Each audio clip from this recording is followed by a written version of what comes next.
Africaines et Africains, peuple d'Afrique, jeunesse africaine en particulier, ce message vous est adressé.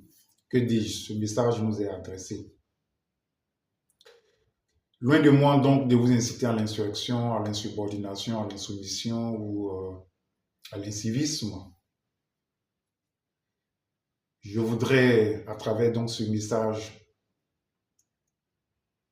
nous interpeller, nous amener donc à une prise de conscience collective, de sorte à reprendre ou à nous repositionner dans le concert des nations.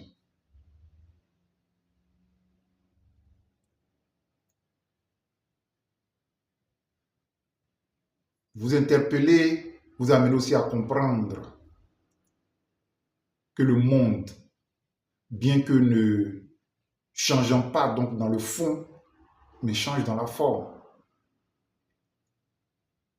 Vous aurez le temps de comprendre et de contempler que le monde d'hier n'est pas celui d'aujourd'hui et ne sera pas celui de demain. On n'a point besoin d'avoir un doctorat donc en planification pour savoir que ce qu'on a essayé hier qui n'a pas marché ne peut pas marcher aujourd'hui dans les mêmes conditions. Le pauvre cultivateur, depuis le port de l'Antiquité, en était conscient. Il savait que la période à laquelle il avait fait la semence, la saison dernière, et qu'il n'avait pas atteint donc le résultat escompté, ce n'est pas à cette même période-là de l'année suivante qu'il va s'aimer encore où il va faire la semence. Autrement dit, les mêmes causes produisant donc les mêmes effets dans les mêmes conditions. Jeunesse africaine, il nous faut nous réveiller.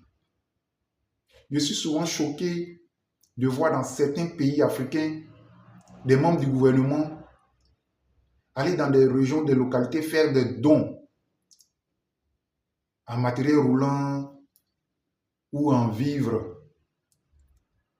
à hauteur de plusieurs centaines de millions. Et nous, les jeunes, nous applaudissons.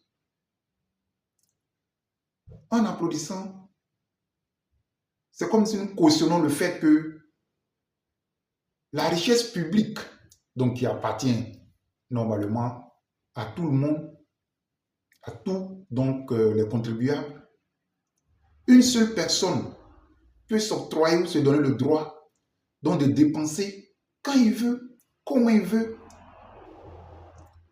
de distribuer à qui il veut, quand il veut et comment il veut. Et nous applaudissons. Applaudir, c'est démissionner. Parce que nous estimons peut-être que c'est la voie de la réussite.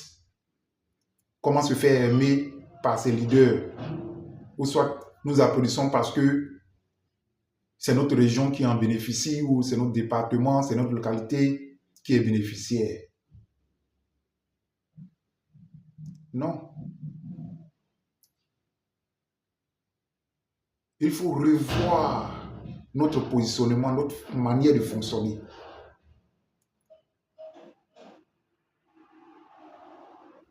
Peut-être pour ces leaders politiques ou ce membre du gouvernement qui fait ce don, à l'initial ou à l'origine, c'était la redistribution donc des richesses publiques.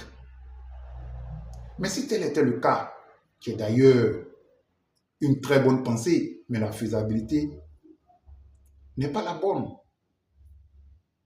Il serait donc bienséant d'ériger donc des politiques sociales étatiques efficaces au niveau national, de sorte à faire bénéficier chacun et chacune des citoyens de cette nation.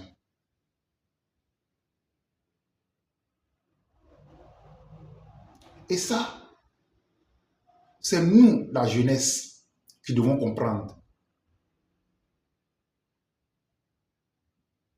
C'est nous, la jeunesse, qui devons amener nos différents leaders à revoir leur positionnement.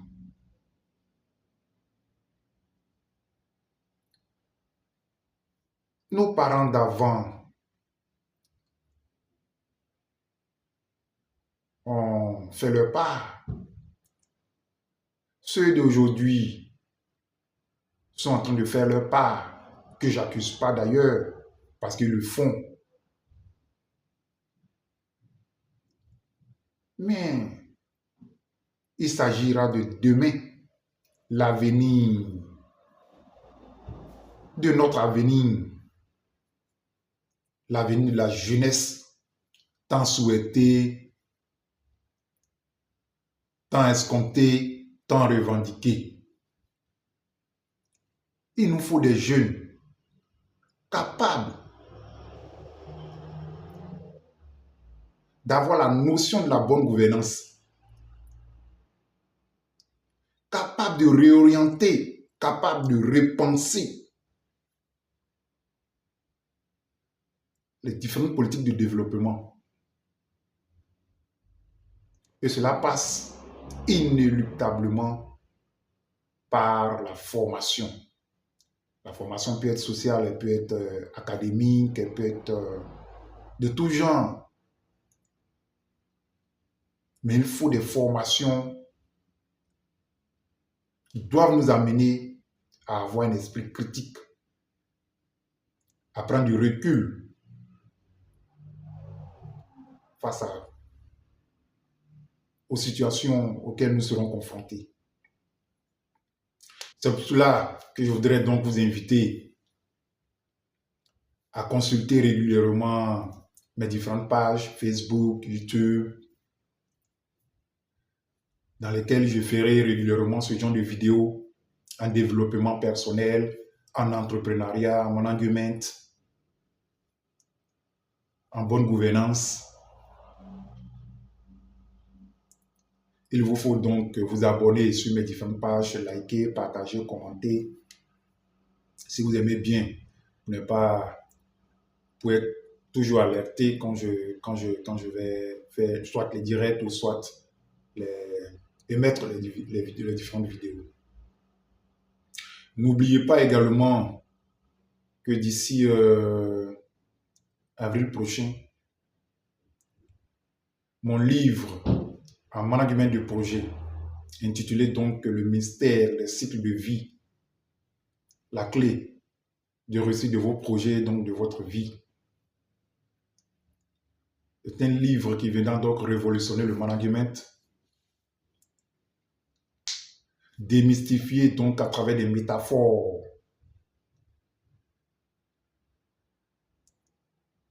le management de projet. Dans ce livre, je fais donc les différentes similitudes entre le cycle de vie d'un projet et le cycle de vie d'un être humain. Je vous encourage donc à suivre le